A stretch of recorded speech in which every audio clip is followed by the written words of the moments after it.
Salawat serta salam semoga tercurahkan kepada junjungan kita Nabi besar Muhammad Sallallahu Alaihi Wasallam. Kita berdoa bersama-sama semoga hajat kita semuanya, hajat keluarga panjang sedaya, keluarga panjang sedaya, hajatnya kaum muslimin muslimat senantiasa mendapatkan taufik dan ma'unah dari Allah Subhanahu wa taala dan dikabulkan Allah Subhanahu wa taala. Bismillahirrahmanirrahim. Kita akan melanjutkan kajian berikutnya, yaitu rangkaian ketujuh pada rangkaian ibadah haji. Ada 10 rangkaian. Malam hari ini kita masuk kepada rangkaian yang ketujuh. Al-jumlatus sabi'atu fi baqiyati a'malil haji. Rangkaian yang ketujuh fi baqiyati a'malil haji, di atau hal-hal terkait dengan amalan-amalan ibadah haji ba'dal wukufi, setelah wukuf, minal mabiti, yaitu amalan-amalan berupa mabit alias nginep, wal ramyi dan melempar jumrah, wal nahri dan nahar, wal halqi atau wal halaki dan mencukur rambut, wal tawafi dan tawaf. Fa idza afadha min arafata ba'da ghurubi syamsi fayanbaghi an yakuna 'ala sakinati wal wiqari wal yajtanib wajibal khayli wa idha'al ibil kama ya'tadu ba'dun nasi. Fa inna Rasulullah sallallahu alaihi wasallam naha an wajibul khayli wa idha'il ibil wa qala ittaqullah wasiru sayran jamilan wa la taqu dha'ifan wa la tu'dhu musliman. Jadi setelah selesai melakukan ibadah wukuf di Arafah, maka selanjutnya seorang yang sudah melakukan ibadah wukuf ini harus menunjukkan sikap yang tenang, menunjukkan sikap yang penuh dengan wibawa. Karena gampangannya wis balik oleh bawone haji kan Arafah itu alias wukuf. Apa bawon? Inti ini ya. Mari oleh inti ini. Maka seseorang itu kalau sudah mendapatkan inti kan harus malam. Nah itu hendaknya bersikap dengan sikap yang santai, tenang, penuh wibawa, penuh kehormatan. Jadi tidak kelihatan gerusak-gerusu, tidak kelihatan tomaknya, tidak kelihatan gerasannya, bengisnya, karena sudah mendapatkan inti. Ya.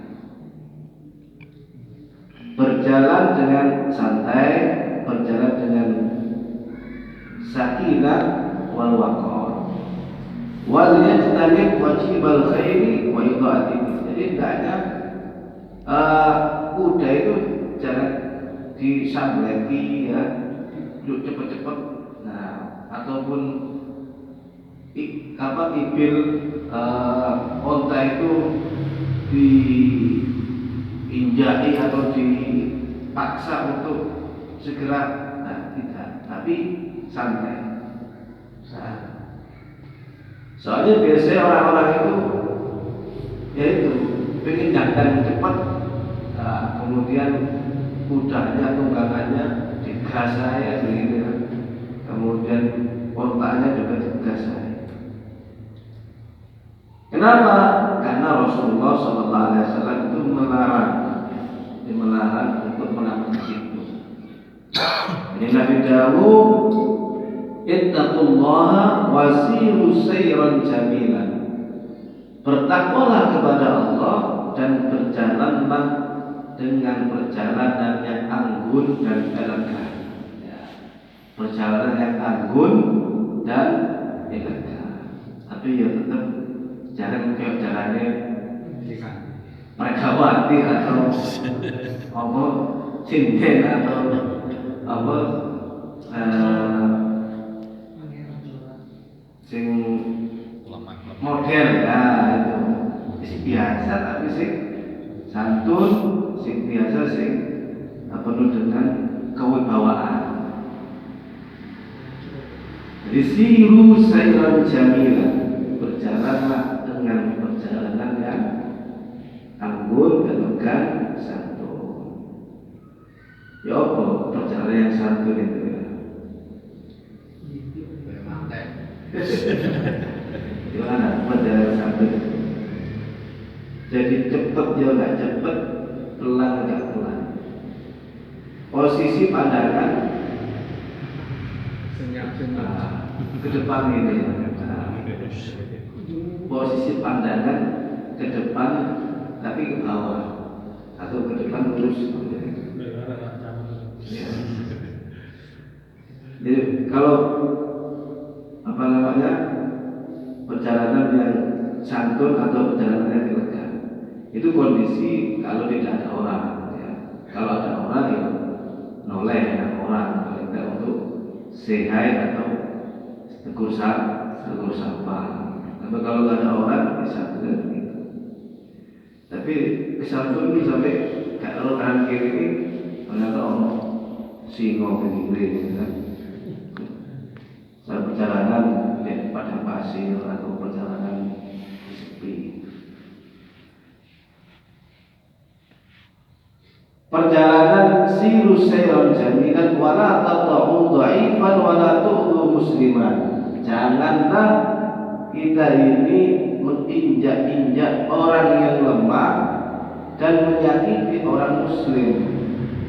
Kabarnya menginjak-injak itu jangan menghinakan orang yang lemah dan juga jangan menyakiti orang yang muslim.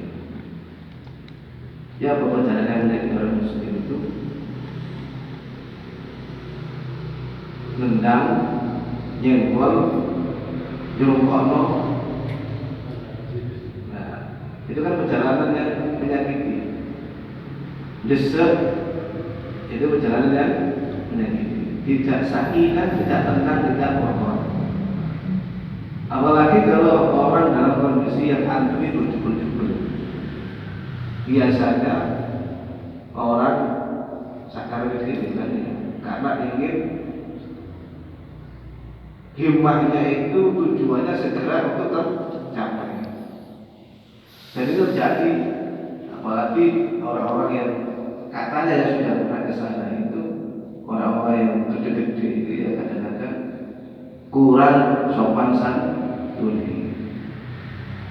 Jadi orang mau sholat orang ruang kari itu kan, orang-orang itu ruang kari gitu.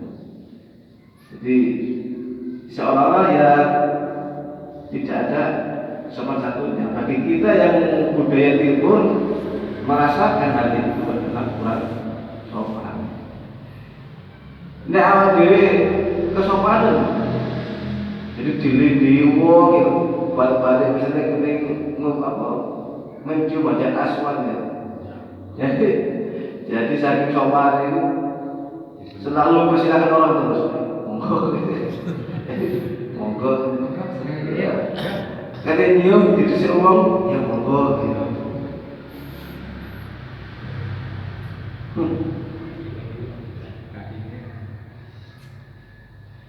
Mencium hajar aswad adalah sunnah ya.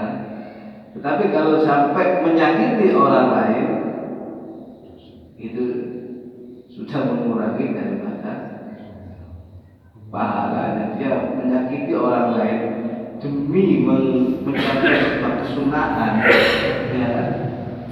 Itu kira-kira dibenarkan atau tidak? Mencapai menuju kesunahan tapi menyakiti orang lain. Nah, kira-kira bagaimana itu? Ya. Coba kita misalkan mengejar sunnah, tapi senengannya ngenyek wong, misalnya begitu. Mengejar sunnah tapi ngenyek wong.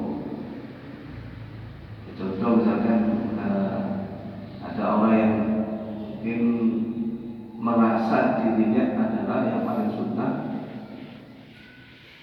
dan orang yang tidak sama dengan dia dikatakan orang yang mubtadi' atau yang ahli bid'ah, misalkan seperti itu. Atau dia mengejar sunnah, misalkan ada orang mau sholat berjamaah, ya kan, mengejar sunnah misalkan, dia posisinya terlambat dan barisan nggak ada, jadi dia sendirian ingin manggil menjawil atau menarik orang di depannya supaya mendapatkan kesunahan soft tadi itu, tapi narik sampai guling. Kira-kira ya jadi salah satu ingin mengejar sunnah yang menyakiti orang lain. Dan gambarannya banyak, baik itu sakit secara fisik ataupun sakit secara non fisik secara batin. Banyak orang yang dihina gara-gara tidak melakukan sunnah, ya kan? Atau sudah melakukan kebaikan, dihina, itu bukan amalan anjing Nabi.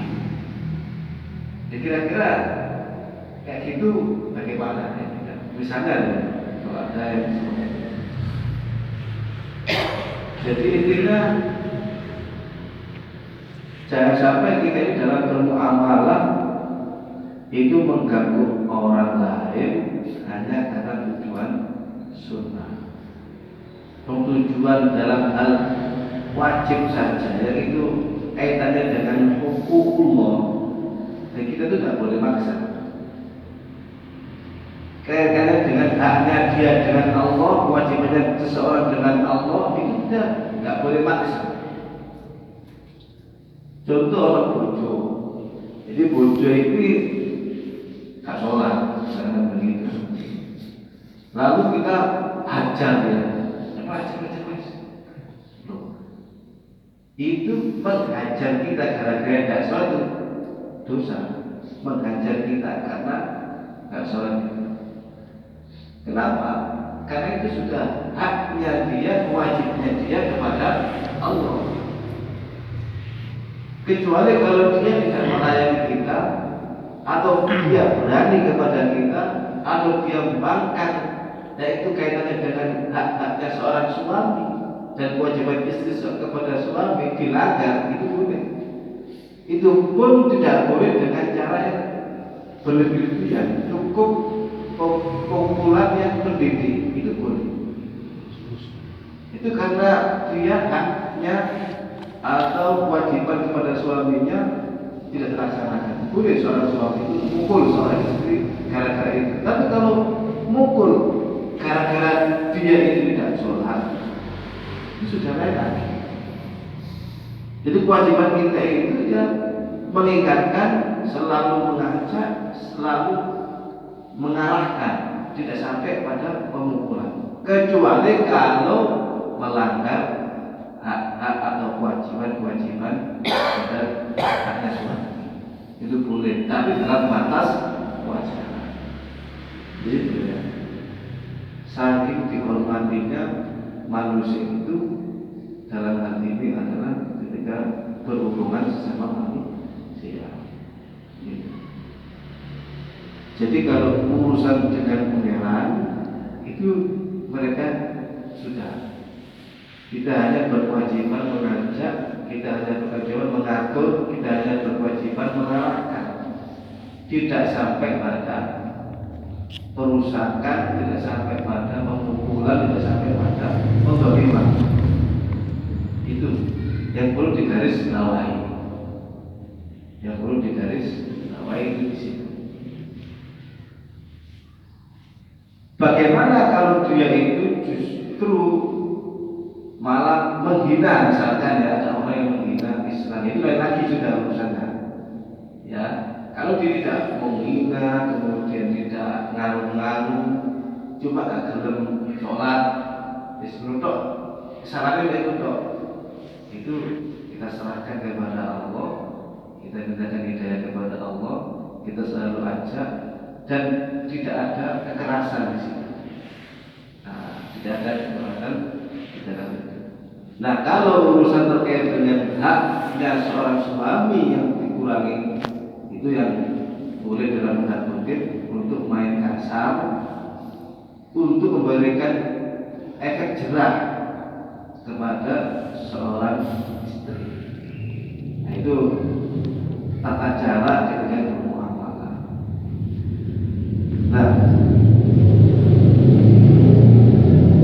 Faidah balagha Muzdalifah, ketika seseorang sudah sampai Muzdalifah, iktasala laha li'anna Muzdalifah min al-harami falyadkhilhu bi ghuslin wa in qadara ala dukulihi masyiyan fa huwa afdalu aqrab ila tawqir al-haram wa yaqulu bi tariqi rafi'an sawtahu bil anbiya.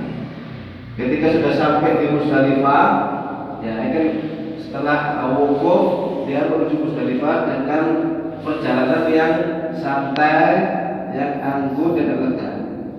Ketika sudah sampai di Muzdalifah, maka dia mandi. Kenapa? Karena Muzdalifah termasuk minal haram, ya. Termasuk minal haram. Falyadkhilhu bi ghuslin, hendaknya masuk dengan kondisi badan sudah mandi dan bersih dan suci. Nah,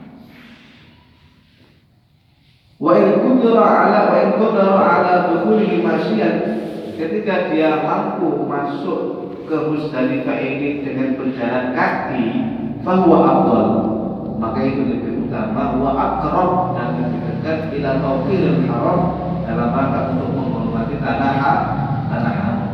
Jadi maksudnya itu dengan berjalan kaki, tidak naik kendaraan, tidak naik kuda, tidak naik onta, tapi berjalan kaki itu yang lebih utama.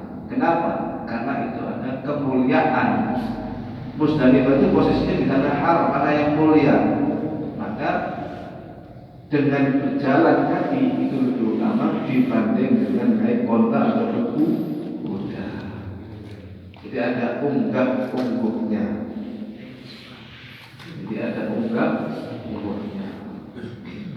Wa yakunu bi tariqi rafi'an sautahu bi talbiyah, dan dia membaca talbiyah ketika perjalanan dari Arafah menuju Muzdalifah tadi itu dengan suara yang keras.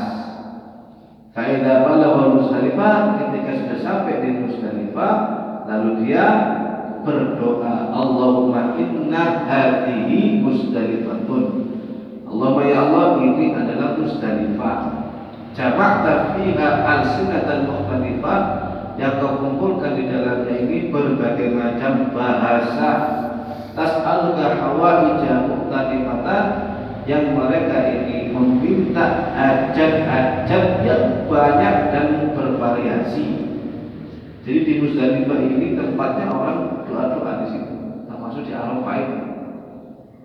Jadi kita ketika masuk di sana, kita ngomong, ya Allah, ini tempat Muzdalifah, banyak orang-orang di sini dari berbagai penjuru dunia yang mereka semua hajatnya adalah banyak dan minta kepada Jenengan.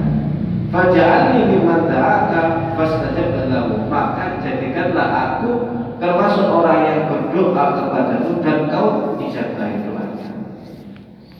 atawakkal alaika fakafaytahu, dan jadikanlah aku termasuk orang yang bertawakal kepadamu lalu kau cukupi. Tsumma yajma'u bainal maghribi wal isya, lalu dia menjamak salat isya dan maghrib atau isya dan maghrib dan isya di Musdalifah fi waktu isya, yaitu jamak takhir di waktunya salat isya. Jadi perjalanan jauh ya, karena kan nanti tujuannya nginep diberangkatkan kan setelah ghurub syamsi tadi itu ya. Pokoknya habis selesai berangkat dari Musdalifah setelah terbitnya matahari itu atau terbitnya matahari langsung berangkat. Nanti jamaknya jamak takhir, qasiran dengan qasar juga, diadain dengan satu adan, wa iqamataini dan satu iqamah. Iya, dua iqamah. Wa iqamataini dan iqamah. Jadi sholat sendiri sebenarnya ya juga disunahkan untuk adhan. Wa iqamataini dan dua iqamah. Nah, jadi karena memang di antara kesunahan sebelum melakukan sholat adalah adhan dan iqamah. Jadi dengan kalau ingin melakukan kesunahan di luar sholat sendiri dengan ada jadi adanya ya pelan-pelan ya, adanya keras-keras dulu.